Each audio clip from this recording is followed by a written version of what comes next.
श्री शिवाय नमस्तुभ्यम। हर हर महादेव।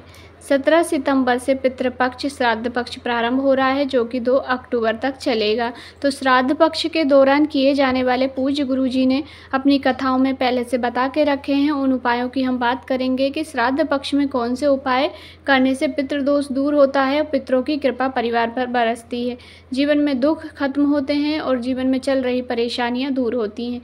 तो आइए वीडियो शुरुआत करते हैं। तो पहला, पितृपक्ष में आपको क्या करना है। गुरुजी कहते हैं, यदि आपके घर में 1 रुपया कमा रहे हैं, 1.25 रुपये खर्च हो रहा है, परेशानियां चल रही हैं, तो पितृपक्ष के दौरान आपको एक उपाय अपने घर में ज़रूर करना है। तो क्या करना है, आपको 1 कलश जल लेना है।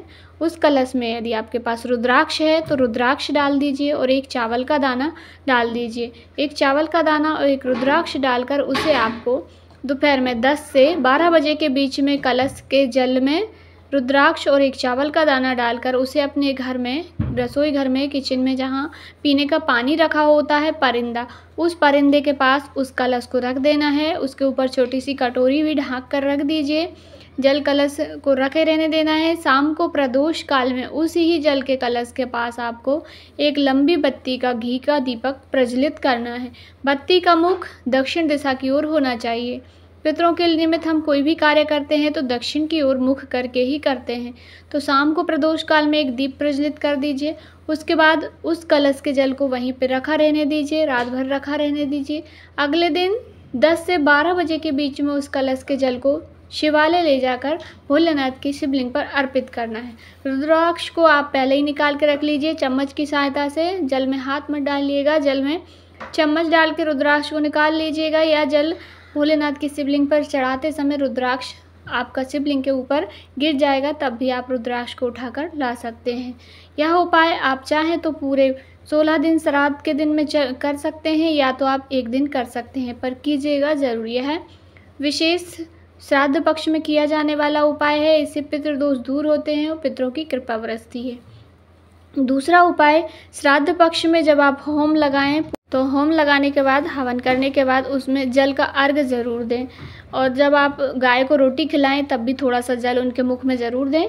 चाहे गाय, अब बाहर की गाय को भी पिला रहे हैं तो अपनी बॉटल में थोड़ा सा जल हो तो उसको थोड़ी सी अपनी अंजलि में लेकर गौ माता के मुख पे छिड़कने का विधान है कि कुछ भी खिलाने के बाद पितृपक्ष के दौरान जल अवश्य ही दिया जाता है। यदि आप कौवे को भी रोटी डाल रहे हैं, कुछ खिला रहे हैं, तो कौवे को भी आपको जल रखना है। यदि हम ऐसा नहीं करते हैं तो जहाँ पर जल का अर्घ नहीं दिया जाता है वहाँ महाशनि की प्रकोप हो जाता है, और महाशनि की दशा ऐसी होती है कि घर में बीमारियां बढ़ जाती हैं। एक के बाद एक बीमारियां बढ़ती रहती हैं। छोटे बच्चे बीमार होते हैं, उसके बाद घर के बड़े बीमार हो जाते हैं।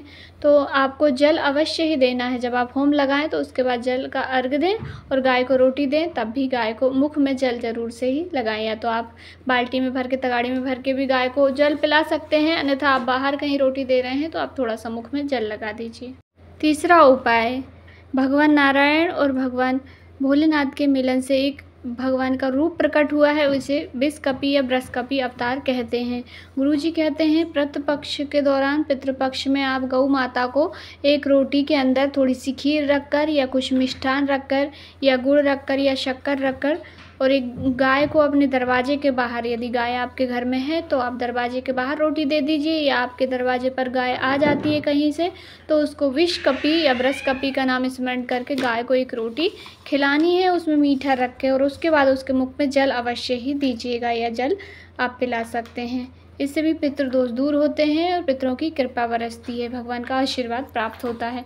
चौथा उपाय, यदि घर में कोई अटके कार्य पड़े हुए हैं, कोई शुभ कार्य नहीं हो रहा है, किसी का मंगल विवाह नहीं हो रहा है, घर में कोई शुभ कार्य नहीं हो रहा है, तो आपको पितृपक्ष के दौरान पूरे दिन में यह उपाय कभी भी कर लेना है। चाहे आप 5 दिन कर लें या पूरे 16 श्राद्ध में 16 दिन कर लें।